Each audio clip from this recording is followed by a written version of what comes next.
Cornwall is actually probably the only place in England where all the ingredients are in place to develop neighbourhood health. It absolutely makes us even more determined to do the best we can.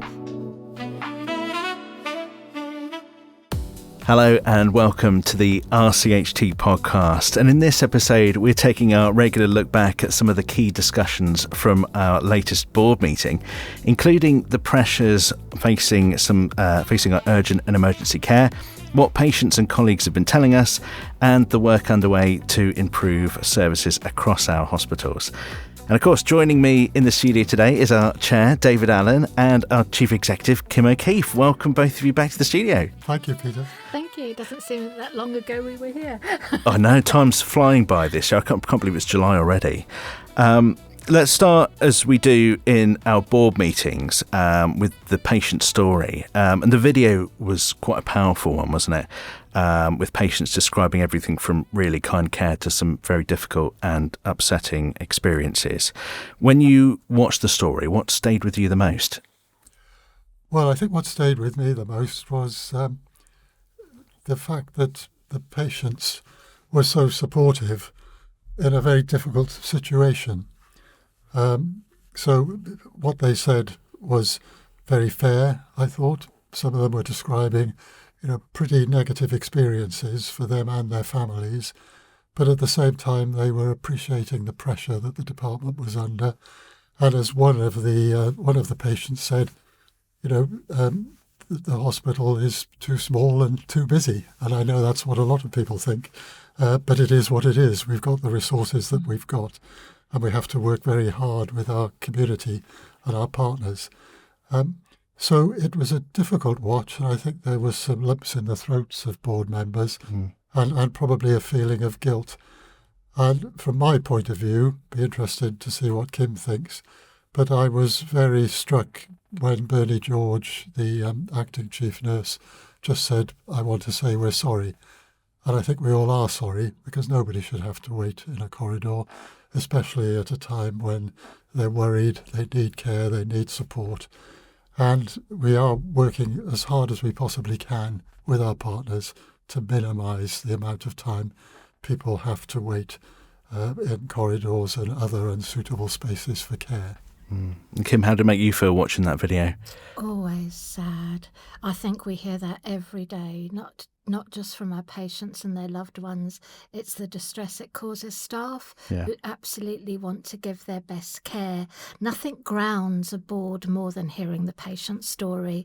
We say that everyone's voice is heard and listened. It's really important that we hear the good and the bad, but most importantly, it's that feedback on what we're going to do about it. And corridor care has been a problem, and considering the continued operational pressure, it's testament to the staff. Even in the negative experience, no one said that the staff were not compassionate, caring, doing their best, but I think it absolutely makes us even more determined to do the best we can to eradicate it. And it won't be overnight, but we have to start to look at how do we incrementally start closing those spaces down to give a better experience. Absolutely. And David, you mentioned there that some of the patients were commenting that the hospital is too small and too busy, but I think we've also argued that actually we've got the right number of beds. We just need to fix flow through our hospital, don't we? And there was a lot of discussion about flow and pressure on colleagues and patients in the board meeting. Kim, for somebody who's not familiar with the NHS language, how would you explain what's causing these delays? A flow is a very funny word, isn't it? Yeah. Water flows, lots of things flow or don't flow. This is about a patient's journey and what the patient and the family can expect, but not just their journey through. Are they going to the right place at the right time? And that often means the right ward with the right specialism. So when we look at a patient's journey, often a journey starts outside of the hospital. So actually part of the journey can be how are we working as a system to make sure we're doing that preventative care? How do we work collegiately across the board with our partners to make sure that we're exploring every single option to out of care? So, whether that be your GP, your pharmacy, hot clinics, going to MIUs, all of that. And then how do we use ED, the emergency department, for the acute care that people require? And that's a bit of a step change, I think, as well, for everyone in the system. And we're working hard on the communication. Summer is coming up, never mind winter, and we know how we expand. So actually those early communications for everyone, especially our elderly, frail, those that are coming down to enjoy a well-earned holiday, how do we make sure they're aware of how they can take care of themselves and what other alternative options are available? It isn't just looking at the front door, you have to look at the discharge exit. And if there's one word that absolutely appalls me as a bed blocker, there is no one who's intentionally in a bed that wants to be there. No. So actually, how do we make sure that there's a safe exit for their patient journey, whether that be in our partner providers, a community hospital, is that in their own home? How do we use the voluntary sector, social care for packages of care? And most importantly, are we getting that package right? So when we assess them and say they need 4 times a day care, is it 4 times a day, or can they go home on 2 days? It's also having that very, very strong communication. So flow isn't just an RCHT problem. We have our own challenges to fix within that flow, but we're looking at a system. How do we make that patient journey safe? Most patients I speak to in my rounds want to be at home with their loved ones or receive care, and that's why we need to seriously work, and we're recognised in Cornwall and the Isles of Scilly to do that left shift into neighbourhood care, because the sooner you get home, the more chance you have of having a meaningful contribution, A, in your own and your family's life, but B, what you want to do in your own community. So it's multifaceted, but each of us own, and having that system working is really key to being able to resolve some of the issues we see with the operational pressure. Not easy. We've been talking about an increase in operational pressure for quite a few years. There's lots of work going on, but actually how we collectively keep working together is the key to this. Yeah. Does that come back to that line in our strategy, partnering with purpose, and that we want to partner with organisations outside of the hospital to make that kind of patient experience better? Absolutely. So I always say people are working so hard, but actually sometimes we're not as articulate in introducing a measure of change and then evaluating it before we start the next one. So actually part of the clinical vision for flow, we're looking at a reset of the programme. What did we start out to do? Because the intention and the clinical model is right. What do we need to go back to? And then for some of the things, quite rightly, that have evolved, how do they hang on? And then how do we involve then? We've got Ella Stracy, who leads on neighbourhood care for us with our partners.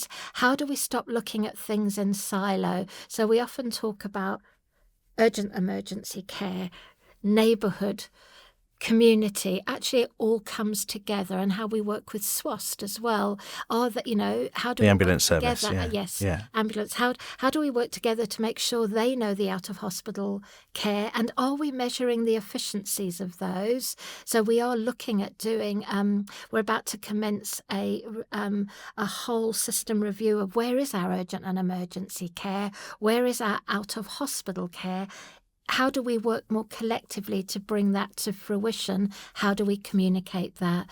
Because I think some parts of our community have got used to waiting. So often when I've gone into ED and someone has said there's going to be a wait, what I hear is that's okay. I've brought a drink and a sandwich today, and I'll wait. Actually, it's that education that you might be able to go to a minor injury unit down the road where there might not be such a long wait, or could you go to your pharmacist, or a dentist, for example. So it's just doing that wider education as well, because I think some behaviours have become normalised because of the pressure, and our, David and I, we talk about the pressure on our GP services as well. So it isn't anyone that isn't doing their role. It's how we come together and not look at boundaries to do that intersectional work that really means we're doing neighbourhood care. So at high level, Pete, what we're trying to do is to develop a system that designs and delivers health and social care in Cornwall and the Isles of Scilly, for Cornwall and the Isles of Scilly. And we've got a meeting tomorrow where the board of the Royal Cornwall and the board of the Cornwall Partnership Foundation Trust will meet together. But also in the room we'll have Kernow CIC representing GPs, and we'll have the voluntary sector in the room as well. So all the key partners will be there, and we also talk a lot to the local authority to try and design what I call a seamless web of health and care from cradle to grave, so that you take away the friction of boundaries and just think of patients and their journey without organisational boundaries. And I hope we'll make more progress on that plan tomorrow, because if we don't, we've got a tsunami of demand facing us. The demography is very clear. The emergency department is just the canary in the coal mine. That's where it tells us. That's where the pressures become evident. But they're all over the system, and frailty is going to get just more and more severe as the years go on. So we're going to have to do something radically differently to be able to provide a service to people as far as possible in their own homes rather than in hospital beds. That must be quite exciting to have those meetings where you all get together and get the opportunity to discuss that type of thing. Do you enjoy those meetings? Well, they're really energising, and people might think I need a psychiatric intervention after I say, because we are under huge pressure, there's no question about it. Yeah. But I'm actually feeling more optimistic now than at any time since I started doing this in January last year, because we are having really deep, meaningful, constructive discussions with partners, a recognition of what needs to change, a really good analysis of why we're not sustainable as we are, but how we could become sustainable by the sort of neighbourhood working which I'm talking about. And Cornwall is actually probably the only place in England currently, or one of the only places, where all the ingredients are in place to develop neighbourhood health at pace, and to provide a service for our community, GPs at the front and centre of that service, which really meets their needs, not just now, but in the years to come. Yeah, that's really exciting. So watch this space. Yeah. David, the staff survey results were discussed at the board meeting as well, and it showed that some colleagues are finding it hard to recommend the trust as a place to work or receive care. What do you think colleagues are trying to tell the board through those results? Well, I think there's no point in trying to sugar the pill on this. They're really, really disappointing results. And Kim in particular has come in as acting chief executive with a real determination to change the culture and to improve staff satisfaction. And I think we're already getting feedback from colleagues, sparing her blushes, that she's being seen to be very visible, and just small things like getting all the ice lollies and so on. Yeah. They may seem trivial, but they do matter to people, and they help patients and staff. But to your question, Peter, some people say, it's because we've had a lot of reorganisation, or the clinical administration consultation, or the restructuring into divisions, or the number of vacancies we're holding. But to my mind, whatever the reason for it, it is what it is. It's what our staff are telling us. So we have to pay very close attention to it. And so for the board's point of view, we've got an improvement plan which Kim and colleagues will be leading, linked to the We Are RCHT, the cultural programme, which says that by the time the next staff survey opens in September, we hope we'll be able to see improvement. It might take longer for it to improve to the level we need, but we need to see it turn around and go in the right direction on 3 things really that our staff are telling us. First of all, we'd like to see an improvement in them saying RCHT is a good place to work, a good place to be treated, because actually the evidence shows that we do provide a good service to our patients, and the patient surveys confirm that. And also what we've talked about before, speaking up and speaking out. So we can't emphasise too much. People are completely free and encouraged to do that. So if we could get those 3 indicators working, there's a virtuous circle, because the National Oversight Framework reflects those questions. So if those questions are receiving a poor response from our staff, we come down in the National Oversight Framework. Right. If there's a good response, we go up, and therefore the whole organisation is helped. So I really hope we can get staff satisfaction improved.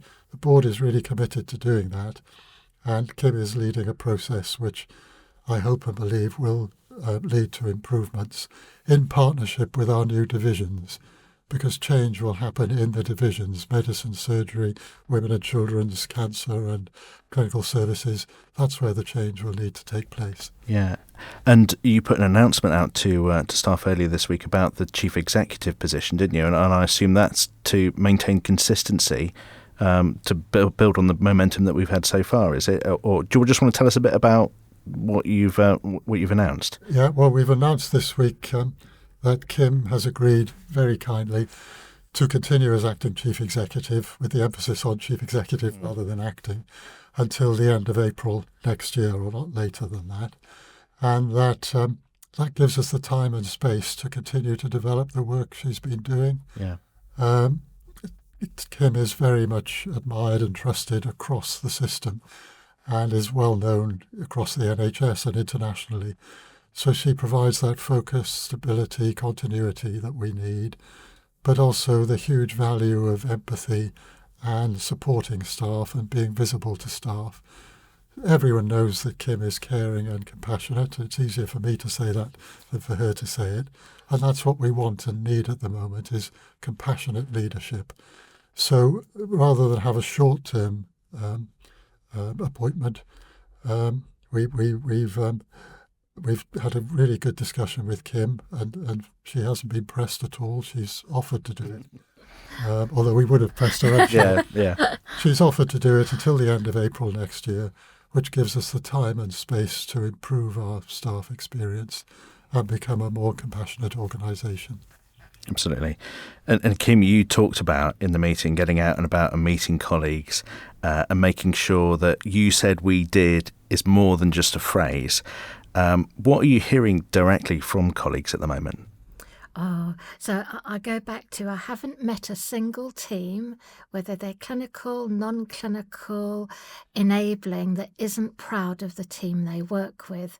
And again, no one will be surprised, and I'm going to keep saying it. So how do we get that team proudness into a bigger team, into a larger team? And that's where the divisions come in. So, if you've got that small pocket of a team, how do you grow the team till you've got divisional? Then we've got all of the divisions, and then we're Team RCHT. I think some of, speaking to some, and I've spoken about the staff survey, they say, but we're proud of our team. And you can see the multi-generational aspect of families working within. And then they say, well, but I wouldn't work over there. Yeah. Actually, why wouldn't you work over there? And what is different? So it's getting to some of those nub issues around, why do you perceive that team not to be so effective? And sometimes it's consistency or application of policy, and how sometimes, even if it's done for the right reason, how did it feel to be on the end of that? So how do we get that compassionate leadership, visibility, accessibility, and that trust that actually it doesn't matter where you work, if it's a policy you're going to be treated with parity, not have that inconsistency. And that is something that hopefully the new divisions getting out and about, culture, inclusivity, being proud of an organisation is everyone's responsibility.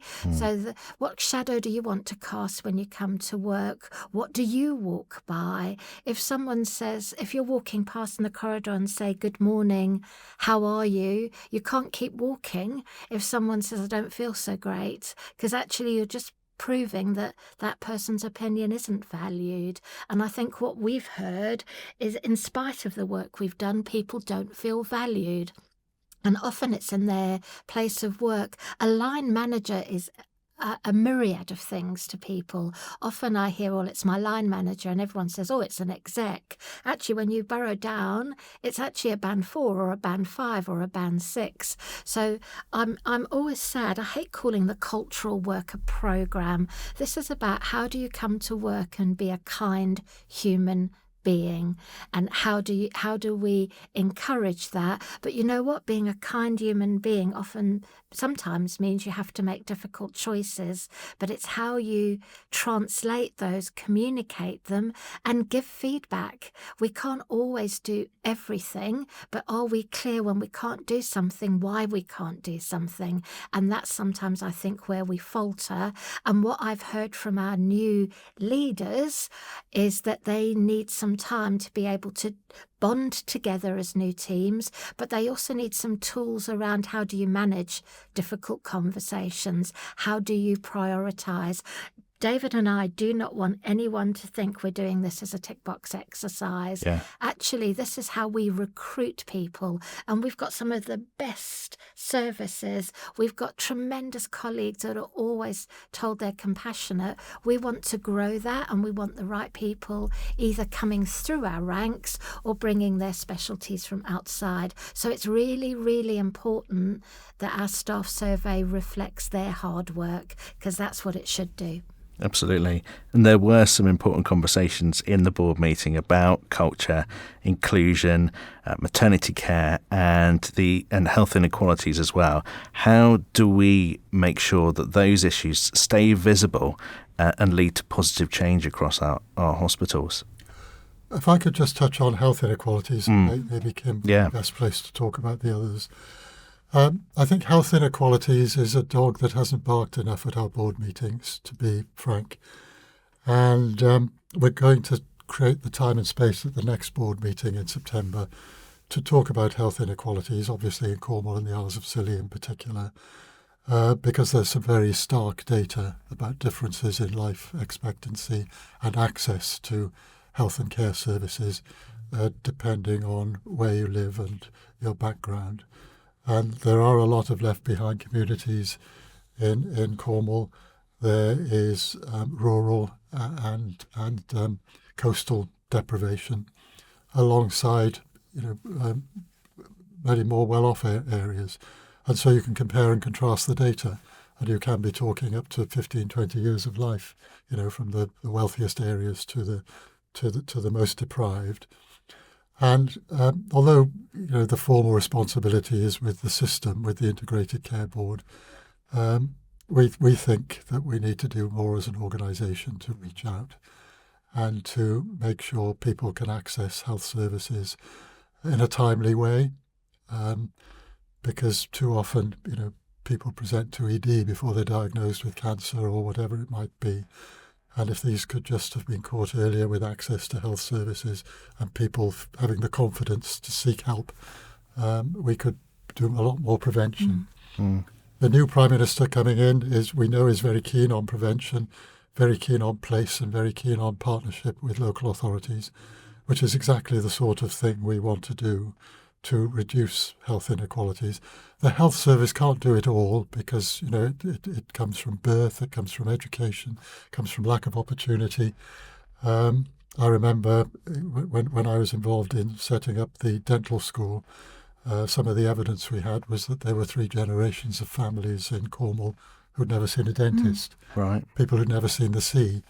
And so that was a big driver of setting up medical and dental education in Cornwall. So on the health inequality front, which a lot of us feel passionately about, I think there's a lot more that we could do working with partners to reach out rather than wait for people to come to us. Yeah. So how do you keep culture and inclusion at the front? Keep talking. Yeah. Keep listening. Share. Learn. And if someone's told you something, make sure that you give feedback, whether negative or positive. I think one of the greatest things is I've been watching the 10 days till the commencement of Get It Right First Time on social media. Yes. Videoed by our staff, passionately led with a QR code. I think within the first couple of days we had 12 staff members come forward. We're on the second week. We've had 55 suggestions. So actually, have your voice heard. Yeah. Make sure you're watching social media. Get involved. If we've got a problem, say it. That's what the QR code is for. We're really clear. If you see something and don't agree with it, ask why. What can I do differently? For the person receiving it, says, how can I help? It's simple, isn't it? We're not gonna turn the ship around quickly, but if we're all doing that every day, actually speaking out becomes normalised. Please, I often hear, well, why didn't someone tell me that they thought I'd been rude? So actually, it's really important. Don't wait for a senior person to be in the room. If you feel uncomfortable, somebody else is feeling uncomfortable, and you can still call someone in respectfully and say, oh, did you mean X, Y, and Z? It doesn't have to be confrontational. Sometimes it just might be raising an eyebrow. Give those cues, but actually you're not doing the person who you perceive to be acting not in line with our values any favours by not pointing it out. So please keep talking. Everyone should be listening. If you don't feel listened to, there are many, I always say freedom to speak up, but there are many, many colleagues around, hopefully, that are part of this listening programme that can absolutely help. Culture, I know we call it a culture programme, but our culture is what we make it and what we're prepared to tolerate, but most importantly, what we're prepared to call in or call out. Yeah. Now, we did hear a number of positive stories at our board meeting, including the Surgical Hub accreditation, maternity improvements, charitable projects and innovation from colleagues across the organisation. What's the one thing from the meeting that David, you think deserves more attention than it probably gets? Well, the thing I'd like to wave a bit of a flag over is the Women and Children's Hospital, because we get a report at every board meeting. Yeah. But because there's nothing really much to see yet, people kind of think, oh, well, that's good, it's carrying on, but what's happening? So by the end of this month, all being well, we will have signed a contract with Wilmot Dixon, who are the chosen contractor to build the Women and Children's Hospital. And you can see online their work, for example, in Derriford, in Plymouth, where they're building the new emergency department, and as I understand it, on time and on budget. And we've started working with them on the very exciting plans for the project. And they've got a very strong social and community commitment as well. And you've probably seen we've been out in the schools talking about the Women and Children's Hospital and the sort of skills that will be needed. I mean, I personally hope that Wilmot Dixon will employ subcontractors in Cornwall so that Cornwall benefits from the cascade of all the work. But, it's just worth remembering that this is a £420 million project, the biggest ever capital investment in Cornwall. There are only 11 Wave 1 projects. The current Prime Minister's spokesperson wouldn't confirm any more projects than the Wave 1 projects. Right. And the Wave 2 and 3 projects are already into the 2030s and 2040s. So we've done really, really well to get this landmark development, which is going to be huge for the women and children and families of Cornwall for many years to come.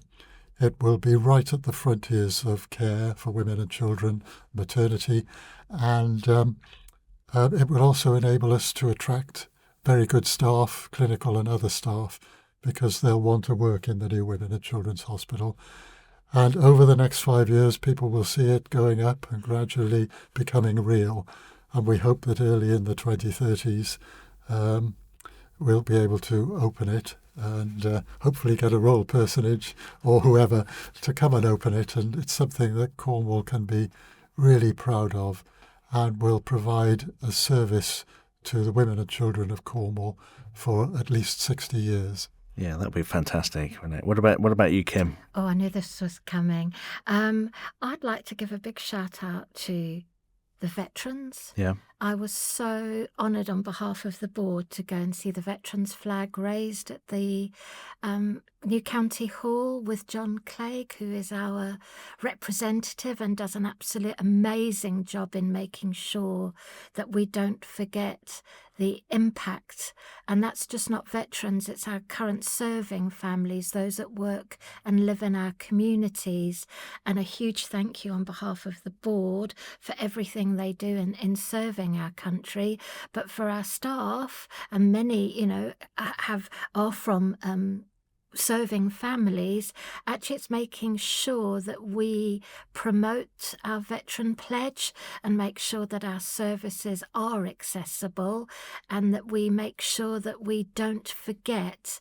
And I think that's really something we're proud to hold, but most importantly, we want to make sure that they're able to access the services we have. So if you haven't done your veterans training or seen the video, please do, and please don't hesitate. I'm sure, sorry John, I'm calling you in here. If you see John, or if you have any questions, please don't hesitate to ask them. Absolutely. And another great thing that happened last week was that we did our first robotic surgery. We did. Yeah, we did indeed. Thanks to James Clark and the team for all of their efforts in getting that done as well. Yeah, that was fantastic. I watched the video, and actually I wrote to James to say, how honoured I was that we've got him here, and all of his colleagues who fought so hard to bring the robot to Cornwall. And that really, as well as being fantastic for our patients, that really secures the future of surgery in Cornwall. Because if you haven't got robotic surgery, how are you going to attract the surgeons of the future? Yeah.